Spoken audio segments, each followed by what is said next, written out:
Est-ce que je peux me servir de l'hypnose pour draguer une nana, avoir un meilleur prêt à la banque, acheter une voiture à rabais, des trucs comme ça? Oui.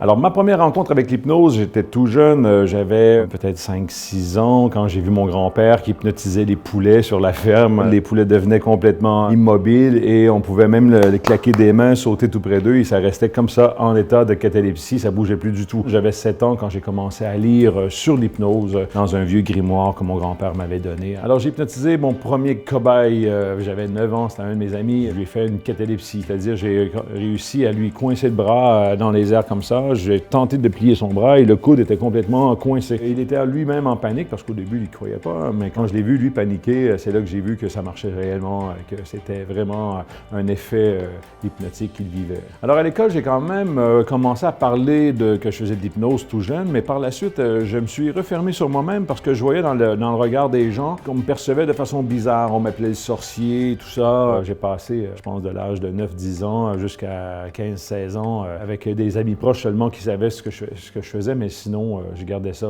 vraiment privé pour éviter d'avoir des regards sur moi ou de me sentir un peu différent. Plus tard, vers l'âge de 16 ou 17 ans, là, où j'ai commencé à reparler d'hypnose et à refaire des performances, j'ai fait des shows dans les écoles où j'allais. Ça a été quand même, au niveau de ma famille, une crainte, mais par la suite, quand ils ont vu que ça fonctionnait réellement, qu'il n'y avait pas vraiment de danger avec l'hypnose et tout ça, mes parents sont devenus mes plus grands fans. Disons que l'hypnose et ce que je fais, ce n'est pas des dons. L'hypnose en soi, c'est des techniques qu'on peut apprendre, qu'on peut développer. Je pense que tout le monde peut réussir à le faire, mais c'est comme chanter. On peut tous chanter, mais est-ce qu'on chante tous bien? Non. Alors l'hypnose, c'est la même chose. Moi, j'ai eu la chance de tomber là-dedans quand j'étais tout petit. Alors j'avais une capacité peut-être d'apprendre à maîtriser ça peut-être plus rapidement qu'une autre personne. Je sais pas, je fais ça depuis tellement longtemps. Dans ma vie, j'ai hypnotisé au-delà de 160 000 personnes. Alors sur les 160 000 personnes, je peux pas dire qu'il y a un type de personne plus facile qu'une autre. C'est une question de connexion entre deux personnes. Alors, si la connexion se fait, on va réussir à travailler ensemble. Sur scène, j'ai une mise en scène qui est politiquement correcte. Quoique sous hypnose, nous sommes protégés de nous-mêmes et de l'environnement. Alors, si je vous demande de vous foutre à poil sur scène, ben, si c'est pas dans votre nature, vous allez bloquer la suggestion. Quoique dans la salle, on ne connaît pas les gens qui montent sur scène. Alors, si je demande cette suggestion-là, c'est sûr qu'il y en a un sur les 40 qui va le faire. Alors, je vais pas jusque-là parce que c'est un show que je veux garder quand même familial, un show où les enfants, les adultes vont avoir du plaisir. Alors, la question qui me revient souvent, est-ce que je peux me servir de l'hypnose pour draguer une nana, avoir un meilleur prêt à la banque, acheter une voiture à rabais, des trucs comme ça? Oui.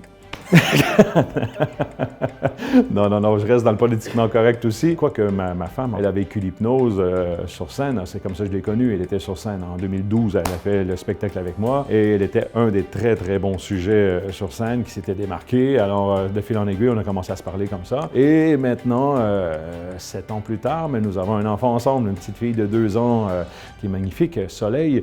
Alors ouais, ben écoute, l'hypnose m'a peut-être servi cette journée-là à la séduire, je sais pas, mais c'était involontaire. Beaucoup de personnes sont sceptiques par rapport à l'hypnose et je les comprends et j'ai bâti ma carrière là-dessus, honnêtement. Le but de ce que je fais, c'est de démontrer que ça marche. Et c'est normal de douter. Tant qu'on ne l'a pas vécu nous-mêmes, on peut douter. Quand on voit ça à la télé, on se dit, ben, le mec vient faire sa promo. Imaginez, pensez-y, là, si, exemple, dans Star sous hypnose, si j'hypnotise une star et qu'elle dit, ben écoute, je vais faire semblant, et ça va paraître à l'écran. Et si moi, je lui demande de faire semblant pour m'aider à faire une carrière, imaginez le pouvoir que cette personne aurait sur moi. Il y a des gens qui pensaient que j'emmenais des autobus avec des personnes réceptives à chaque spectacle. Imaginez, je fais 200 shows par année, amener une quarantaine de personnes à chaque soir, ça serait impensable. Je ferais faillite ou quelqu'un aurait parlé. Les gens sont sceptiques, ils viennent en amis, en groupe, en famille, et finalement, il y en a un du groupe qui vit l'expérience, et là, la crédibilité se fait. Certaines personnes, des plus réduites, vont continuer de douter. Ça, j'ai arrêté d'essayer de les convaincre, et j'ai travaillé avec le CNRS pour démontrer encore une fois que c'est là, que ça marche réellement. Alors, l'hypnose fonctionne réellement en thérapie, mais ce n'est pas une pilule miracle. Hein. Des fois, il y a des thérapeutes qui vont vous dire, à une séance, vous allez arrêter de fumer. Mais en général, il faut travailler à long terme pour réussir à implanter la suggestion dans le subconscient pour que le subconscient comprenne c'est ce qu'on veut réellement. Et le subconscient ne fait pas la différence entre le vrai et le faux. Si vous lui dites « je suis libéré de la cigarette », si vous martelez cette suggestion à long terme, mais lui, il va le croire. Ça marche, mais ce n'est pas miraculeux.